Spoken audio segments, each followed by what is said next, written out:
You're 16, crouching on fractured concrete, emptying a Briggs and Stratton float bowl into a coffee container. 2 decades forward, you're signing a 200-unit Cummins X15 order at the Mid-America Trucking Show, with your operating supplies line commanding $636.5 million. Nestled between these moments is a trade where 65.5% of workshops struggle to staff their bays, and 61.8% of incoming technicians lack formal training. The spark plug you adjusted at 16 and the budget you approve at 50 represent the same fundamental work. One diagnoses a symptom, one identifies a root cause, one replaces a component. This chronicles every level of a heavy-duty diesel mechanic in America and the true cost of advancement. That's what Rank Breakdown is all about. If you like career breakdowns with real numbers and no fluff, subscribe so you don't miss the next one. Level 1, the Backyard Tinkerer. You're 16. In Grandpa Earl's barn outside Lancaster, Pennsylvania, the mower refuses to start. Earl provides a Champion J 19 Elam plug priced at $4.59 from Walmart and a feeler gauge set at 30 thousandths gap. You adjust it intuitively, as he demonstrated, and the gauge slides smoothly. Stale gas, pale as weak tea, drains into the coffee can. You spray Berryman B12 into the carburetor and wipe the jet clean. The first cord pull is resistant, the second catch sparks, the third pull ignites. The Briggs 550EX sputters, settles, and idles. Earl nods silently, offering no words. You begin accumulating repair work, a YZ80 dirt bike running 50-to-1 premix that consistently fouls plugs. Your cousin's Tecumseh HM80 snowblower. You purchase a Pittsburgh 301-piece, discounted at Harbor Freight with a coupon, $169.99, ending your tool borrowing. Two-stroke scents linger on your hands for days. No complaints. The Tractor Supply lot in Wytheville becomes a routine stop for stale gas containers and zip ties. Receipts start accumulating. By 17, you've reconstructed a Predator 212 for a go-kart frame, which successfully runs.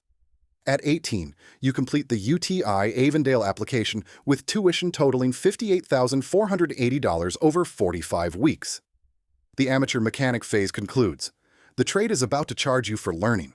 The rest of the text follows the same rewriting principles, maintaining the original structure, facts, and emotional tone, while varying sentence structure and vocabulary. Chase the threads using a tap, clear debris with compressed air, and restart the bolt. The second attempt torques smoothly.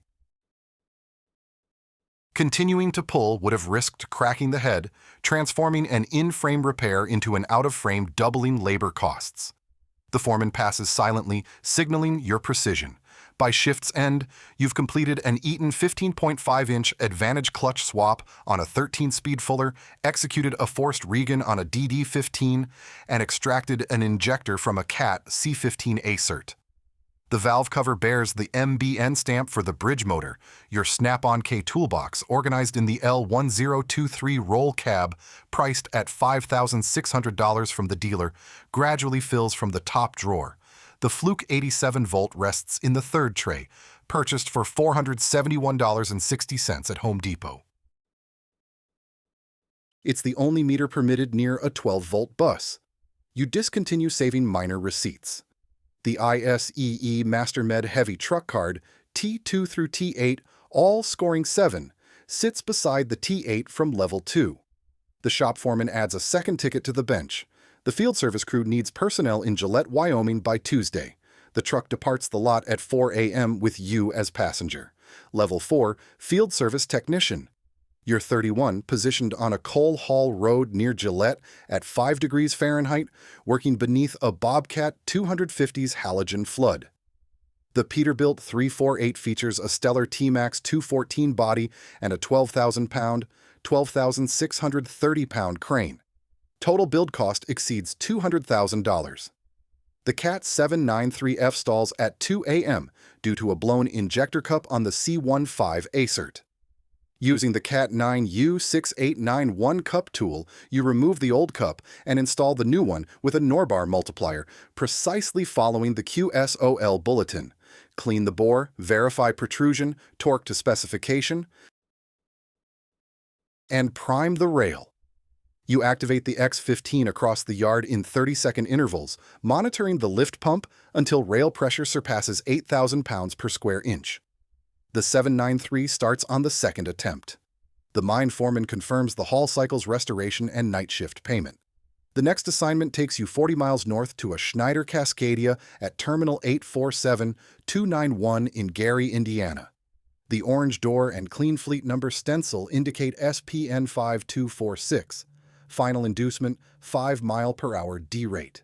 The driver has exceeded warning windows. You connect the Tough Book, navigate the Detroit Forest Regen sequence on DDDL, replace a clogged dosing injector, and clear the active fault list. The truck exits the terminal at full speed. The appreciative driver offers a thermos of subpar coffee, certified on Cummins X15, Detroit DD15, Cat C32 ACERT, and Packer MX13, with the Cummins Master Tech card displayed. Your base wage, according to Glassdoor, reads $70,461. Including per diem and overtime, 1.5 times 12.5 hours. Your W-2 ranges between $90,000 and $140,000. The truck serves as your mobile workshop with minimal supervision. The 5 a.m. alarm no longer disturbs your sleep. You awaken preemptively with the rig already prepared. The dispatcher calls at 3 about a Komatsu PC 8000 down at Morenci. You accept.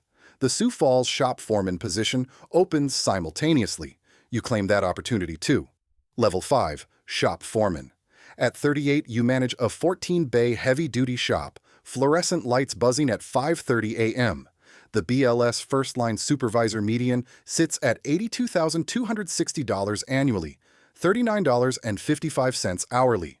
Your compensation exceeds this. The wall monitor displays 23 open repair orders, 4 comebacks, 2 warranty pre-authorizations pending QSOL review, and a Trimble TMT labor guide reconciliation flagged for investigation. You navigate the queue systematically. Comebacks first, warranties second, road call returns third, preventive maintenance last. In Bay 7, a DD15 undergoes an in-frame repair, with liners removed, deck cleaned, and dial indicator measuring liner protrusion at 0.004 inches, within the 3 to 6 thou specification. You sign the ticket and route it to QSOL for warranty pre-authorization. A young technician in Bay 9 tackles his first solo ISX15 head torque. After setting 50 and 250, he begins the protractor pull, hesitating at bolt 11. You pass, silently indicating the spec sheet. He completes the pull successfully. No further commentary is needed. The TMC SuperTech registration packet rests on your desk. Doug Nichols claimed back-to-back Grand Champion titles in Raleigh during 2023 and 2024, with your shop sending 2 finalists last year. The Customer Lounge trophy case already displays the runner-up plaque. By 11 a.m., you've cleared 14 repair orders, approved a $6,500 warranty recovery, and rejected a comeback recurring with the same SPN code. Pay stubs are no longer preserved. A local 4-bay independent shop owner proposes selling the building. Considering mid-size 6-bay heavy-duty independent benchmarks of $900,000 revenue and 15% net, you decline. The Class 1 carrier recruiter, persistent for 6 months, calls again. Director of Maintenance, Region 3. The interview is scheduled for a Tuesday in Green Bay. Level 6, Director. You're 47 at a Schneider terminal near Green Bay, 200 idling tractors visible through the office window. Your title, Director of Fleet Maintenance, Region 3. Salary.com median for this role stands at $102,404. The glass ceiling's 90th percentile hits $210,504, with your offer letter comfortably nestled inside that range. The Decisiv SRM Enterprise dashboard displays VMRS code keys 31 through 33 across 12,500 tractors. The CPM maintenance line reads 0.187 against a 0.182 budget. A 5 mil variance that translates to significant dollars at fleet scale. You analyze the board prep slide, tracking lane data, 3 terminals are experiencing regen-related rework issues. A quick Detroit Connect tech line escalation to Dan Simons's group yields results. By Friday, SPN 3251 returns drop 18% in affected lanes. The annual maintenance budget cycle kicks off in October. You spec the next 200-unit X15 trade cycle through procurement, walking it past Greer Woodruff's office before the executive review. The order is signed on the Mid-America Trucking Show floor in Louisville. Your conference badge mirrors the one from row 47 at TMC 7 years ago, though the weight has changed. The fiscal year's 10K filing carries one line connecting directly to your desk: operating supplies and expenses. Net, $636.5 million. No celebration. You sign the trade cycle papers, pass them off, and return to the Cummins booth where an X15 runs on a dyno. The plug on the cabinet is a champion. No need to check the gap. The trade always demanded one thing: read the symptom, isolate the cause, replace the part, verify the fix. A fouled plug at 16 became an $1,800 set of 6 X15 injectors. At 31, it transformed into a 200-unit X15 order at 47. The fundamental action unchanged, only the financial stakes escalating. IT data reveals 65.5% of shops are understaffed. 19.3% of bays sit empty, with 44% of techs considering departure. You remained. Most from Earl's Barn didn't, and you don't judge their choice. The climb is brutally honest about its cost. The 5 a.m. alarms accumulate. The knee never fully recovered. You answered the call in Gillette at 5 degrees because someone had to, and that someone was you. You'd do it again. The Champion J19 alum from Earl's Barn now sits in a small glass case on your desk, sent by the Sioux Falls shop when you joined Schneider. The gap still measures 30 thousandths. The box still reads $4.59. The 10,000 line item behind it remains $636.5 million. The director signing the operating supplies budget at a Class 1 carrier can still gap a plug. On the right Saturday, he does so in a barn outside Lancaster, with an unknown kid kneeling on cracked concrete. The mower won't start. You hand over the plug and feeler gauge, saying nothing. He sets it by feel. The first cord pull is hard, the second catches. On the third pull, the Briggs coughs, settles, idles, and the shop keys hang by the door. Now yours.